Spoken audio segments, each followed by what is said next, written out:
성탄절을 맞이해서 또 오늘 하루 오전도 오후에도 또 축복된 그런 시간을 보낸 줄로 믿습니다. 성탄절은 우리에게 있어서 가장 복된 날입니다. 하나님께서 이 복된 날을 주셨기 때문에 구원도 있고 교회도 있고 또 구원받은 백성들의 놀라운 그런 영광도 있습니다.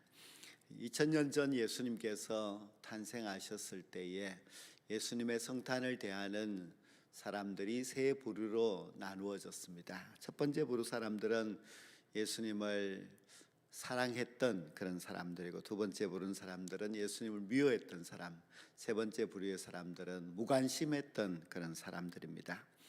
오늘날에는 과연 어떤 사람들이 가장 많을까 하는 그런 생각을 해봅니다. 예수님이 탄생하실 당시 유대 나라에는 헤롯이라는 왕이 있었습니다. 이 사람은 아주 악한 폭력적인 왕이었고 아내를 10명이나 두고 있는 그런 사람이었습니다.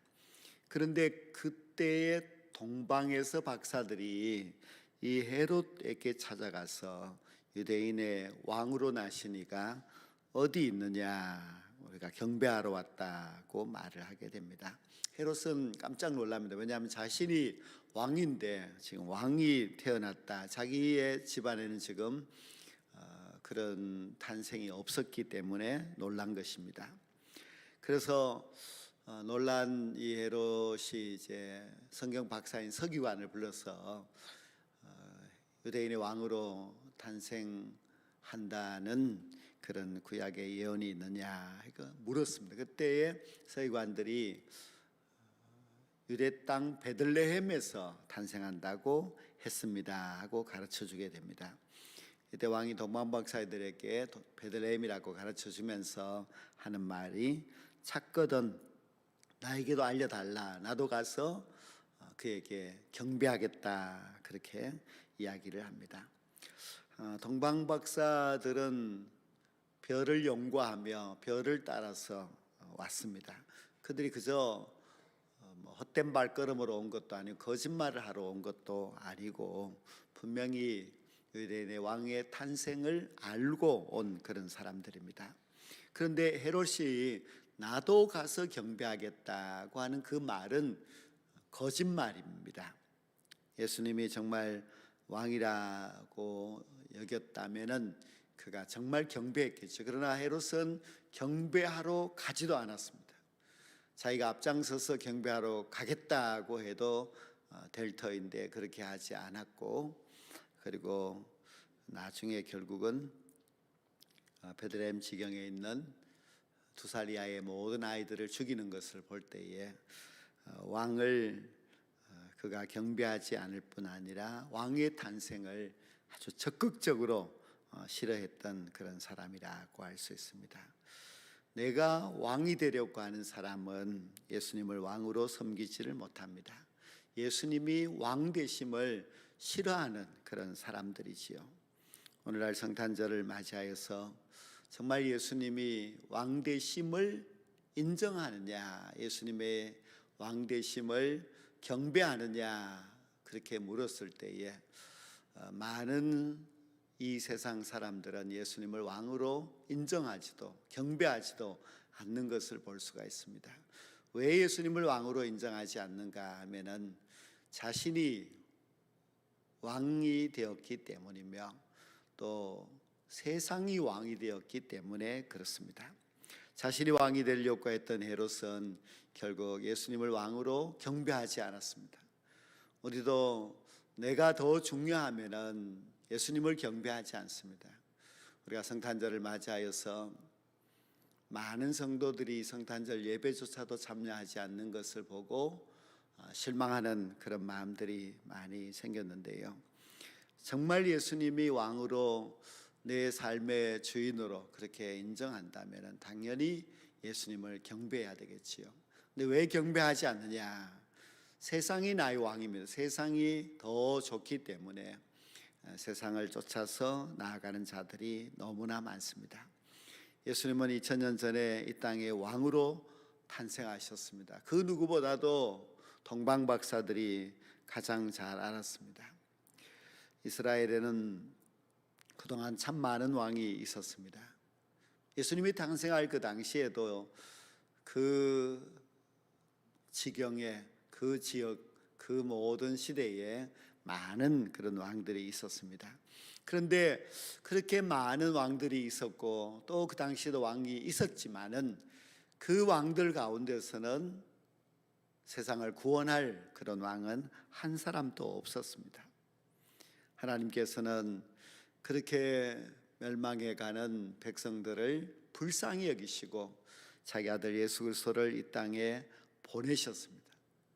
왕으로 보내신 것이지요. 이것은 마태복음에서나 누가복음에서나 예수님의 탄생을 기록한 그 모든 내용들 속에서는 예수님을 왕으로 그렇게 표현하고 있습니다.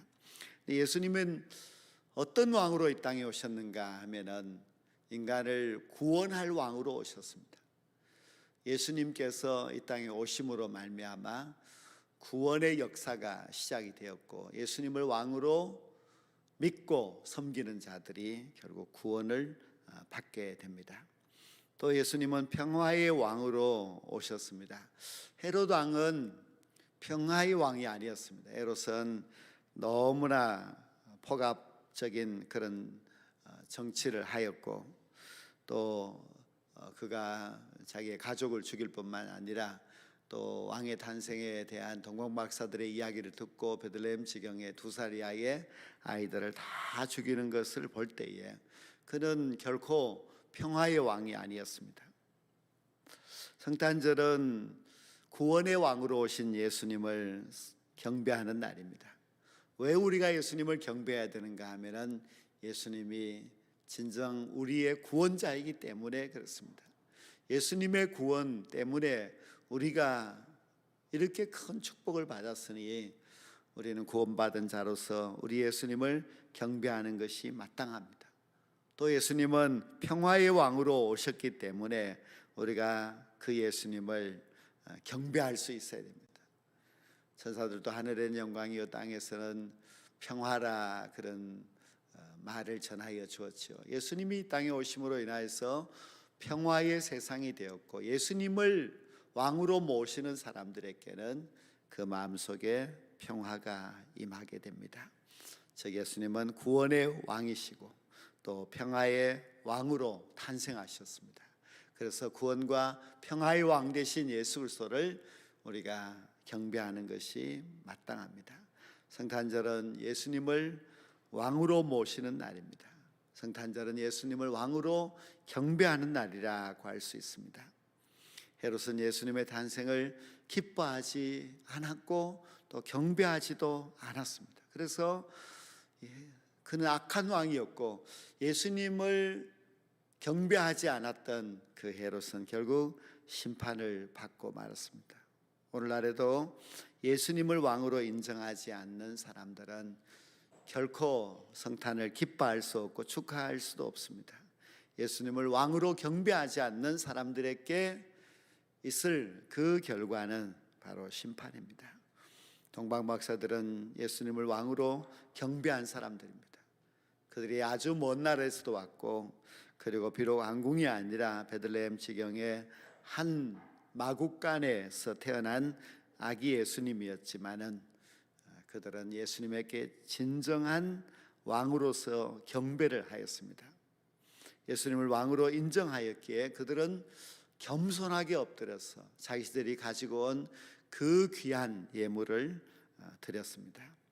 우리는 이 성탄절을 보내면서 정말 우리가 예수님을 왕으로 인정하고 또 예수님을 왕으로 경배하면서 살아가고 있는지 아니면은 우리가 헤롯처럼 정말 예수님을 싫어하고 그리고 예수님에 대하여서 정말 반대하고 있는 것은 아닌지 아니면은 여기 서기관들이나 또 유대인들처럼 예수님에 대하여서 관심이 없는 그런 삶을 살고 있는 것은 아닌지 생각해 보아야만 합니다. 정말 성탄절은 예수님이 왕 되심을 하나님께서 온 천하 만민들에게 선포하신 그런 귀한 날입니다. 우리가 예수님을 왕으로 섬기지 못한다고 하는 것은 우리 자신이 예수님의 소중함을 알지 못하기 때문입니다. 예수님은 우리의 구원의 주로 오셨기 때문에 예수님은 정말 소중한 분이십니다. 오늘 우리는 예수님을 왕으로 모시고 경배하는 그런 성탄절을 보내었습니다. 우리가 예수님을 왕으로 섬기게 되면은 주님께서 우리에게 주시는 것은 참된 평화입니다. 예수님을 왕으로 모시고 살아가게 되면 내 자신도 또 우리의 가정도 참 평화가 있을 수 있습니다. 예수님을 왕으로 모시게 되면 이 나라의 모든 혼란과 그리고 그 모든 부조리도 다 사라지게 되고 참된 평화가 임하게 됩니다. 평화의 왕이신 예수님을 왕으로 모시고 또 희망찬 새해를 맞이하게 될 때에 우리 주님을 쫓아서 살아가게 되는 우리의 모든 삶의 영역에 주님의 다스리심이 함께하여 주심으로 말미암아 주님이 우리에게 참 구원의 기쁨과 또 평화의 삶을 살아갈 수 있도록 주님이 놀라운 은총과 사랑을 베풀어 주실 줄로 믿습니다.